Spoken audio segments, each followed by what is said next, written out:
blocage, débrayage, les luttes syndicales, un rapport de force entre patronat et salariés. La CGTM en sait quelque chose. Octobre 1936, 15 syndicats se regroupent avant de s'affilier à la CGT. Juin 1963, naissance de la CGTM.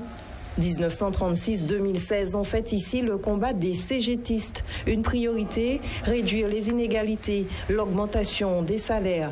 La CGTM, la loi sur les 40 heures, les congés payés notamment.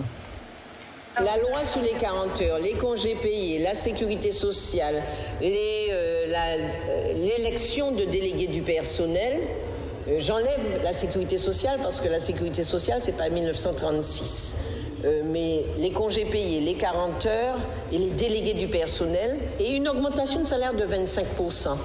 Ça, c'était le résultat de grandes grèves avec occupation d'usines en France en 1936. D'accord ? Et bien sûr, la CGT a porté sa contribution dans ce combat-là. Un syndicat qui affiche son expérience. Plusieurs militants pour faire bouger les lignes. Victor Lamont, Philibert Duféal et depuis 1990, Ghislaine Joachim-Arnaud. En 1936, la Martinique est une colonie. Et en 1946, on est devenu département. D'ailleurs, on est devenu à ce moment-là union départementale de la CGT française. En 1963, on se constitue en Confédération générale du travail de la Martinique. Pourquoi ? Il y a un certain nombre de mouvements anticolonialistes qui se développent dans le monde. Il y a ce courant-là qui pousse dans le monde.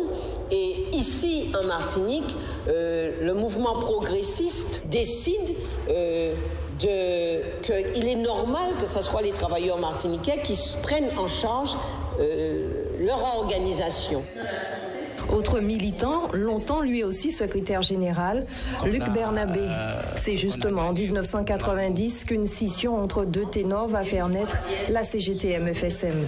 La CGTM, c'est aussi une histoire liée au Parti communiste martiniquais. Plusieurs manifestations sont ainsi au programme de cet anniversaire, forum débat, projection de films et concerts dès la semaine prochaine.